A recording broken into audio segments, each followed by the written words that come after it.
The sky above Black Hollow Ridge was the color of rust, streaked with clouds that looked unnaturally heavy. Matthew and Claire Hunter had driven 5 hours out of the city for what was supposed to be a weekend of peace. The small, weathered cabin number 13 sat alone in the dense pine forest, miles from the nearest highway. It had been Claire's idea. Her therapist had recommended a complete break from the noise. Matthew wasn't convinced. The cabin looked wrong. Its paint had long since peeled away, revealing gray, splintered wood beneath. A single lantern flickered on the porch, even though no one was supposed to have been there in months. "This is cozy," Claire muttered, forcing a smile as they stepped out of the car. Her eyes darted toward the surrounding tree line. The forest was silent, no birds, no rustle of animals, just oppressive stillness. The key had been mailed to them by the rental company with a note reading, "Do not stay past Sunday night. Property unserviced after dark." At the time, Matthew had laughed at the dramatic wording. Now it felt like a warning. Inside, the cabin was worse. The air smelled of damp wood and something metallic, like blood faintly baked into the walls. A thick layer of dust coated the furniture except for one rocking chair in the corner, which rocked gently as if someone had just stood up. Claire's hand found Matthew's. "Did you feel that?" she whispered. "What?"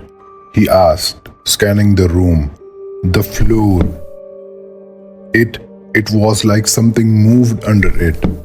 Matthew crouched, pressing his palm to the wooden boards. Cold radiated up from below, unnaturally cold, like the ground itself was refrigerated. That night, the unease worsened. They had no cell signal, and the cabin's single landline was dead. When Matthew checked the breaker box, he found deep gouges scratched into the metal, as though an animal or a person had tried to tear it open. While Claire unpacked, Matthew noticed something carved into the wall near the bedroom door. "It's already inside."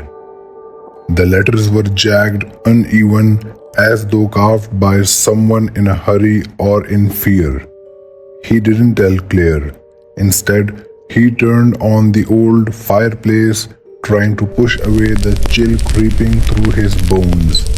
For a while, the crackle of the fire calmed them, but then, faintly, from somewhere under the floorboards came a whisper. It said one word: "Matthew." Matthew froze, his eyes darting to Claire, who was unpacking clothes in the bedroom. "Did you say something?" he called out, trying to mask the tremor in his voice. "No," Claire replied, her voice distant, like she wasn't entirely present. The whisper came again, soft, drawn out. "Matthew." It seemed to come from everywhere and nowhere, carried on the cold draft, sneaking under the floorboards. He dropped to his knees and pressed an ear to the wooden planks. Nothing now but silence. When he returned to the bedroom, Claire was staring at the wall, her face pale. "Matt, did you carve this?" she asked, pointing at a fresh message gouged into the wood. "Welcome home." Matthew's mouth went dry. No, it was there already, wasn't it? No.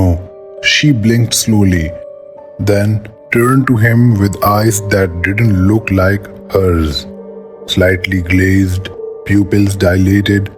Maybe we should leave. They tried. The car refused to start, even though it had been fine hours earlier.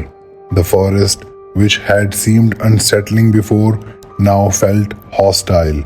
Shadows stretched too long under the moonlight, shapes shifting just out of focus. When Matthew tried his phone again, the screen glowed red before shutting off completely. Back inside, Claire sat silently in the rocking chair, eyes fixed on the fireplace flames. Her lips moved slightly, whispering something Matthew couldn't hear.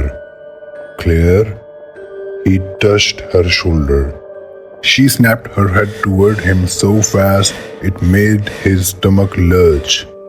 Her expression was blank, eyes glassy. "You are tired," she muttered, voice deeper, wrong. "Sleep, I'll watch the fire." But Matthew didn't sleep. Instead, he searched the cabin for any sign of what was happening. Behind a loose wallboard in the bedroom, he found a small wooden box wrapped in rotting twine. Inside was a bundle of black hair tied with red string, an old photograph of the cabin labeled Cabin 13, Exorcised, 1978, and a strip of paper reading, "Do not remove the seal." There was no seal anymore. The rocking chair stopped abruptly. Claire was standing behind him, head tilted, smiling. It wasn't her smile. It was too wide, too sharp. "Did you find it?" she whispered. Matthew backed away, clutching the box. "Claire, we need to go." She took a step forward, her body jerking unnaturally like a puppet pulled by invisible strings. "You already are home, Matthew. We've been waiting." Matthew stumbled backward, nearly tripping over the edge of the bed as Claire advanced. Her movements were wrong, too stiff, as though her bones had forgotten how to bend naturally. Her head tilted again, further this time, until her ear almost touched her shoulder. "Claire, stop!" he shouted, clutching the wooden box like a shield. "Whatever this is, it's not you." She froze mid-step, then smiled, but her teeth seemed sharper than before. The fire in the main room roared suddenly, flames stretching unnaturally high, casting wild shadows across the cabin walls. The whisper returned, louder now, coming from every direction. "Matthew."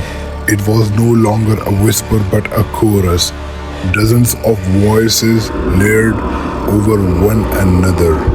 Claire's eyes rolled back until only the whites showed, and she spoke in a voice that wasn't hers, deep, guttural, like stone grinding on stone.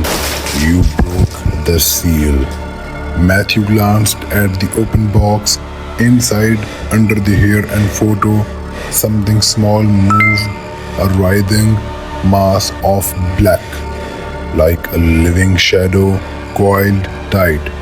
He dropped it, and the thing slithered under the floorboards, disappearing into the gaps. The cabin shook violently, dust falling from the rafters. From every wall came pounding, as if dozens of fists were beating from the other side. Claire collapsed to her knees, hands clawing at her face, screaming a sound so inhuman it made Matthew's stomach churn.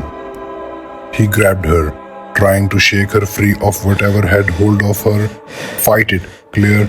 It's not you." Her head snapped forward, eyes locking on his. For a brief second, she looked like herself, tears running down her cheeks. "Matt, run," she whispered, Then something yanked her backward across the floor as if an invisible rope had been tied around her waist. She slammed into the far wall and convulsed, her body arching unnaturally as black veins crawled up her neck. The whispers became one voice, booming and hateful. "She is ours." Matthew ran for the door, but it wouldn't budge. The temperature dropped instantly, frost crawling across the windows. Behind him, Claire rose to her feet, now completely still, her expression empty. "Where are you going?" she asked calmly, voice echoing unnaturally. "You came for peace? Stay forever." He backed against the wall as she approached slowly, one hand reaching for him, fingers elongating unnaturally. The last thing Matthew saw before everything went black was Claire's face inches from his, her mouth splitting open wider than humanly possible, and something black pouring out. When police arrived days later, cabin 13 was empty. No sign of Matthew or Claire, only a single message carved deep into the bedroom wall. "Home at last."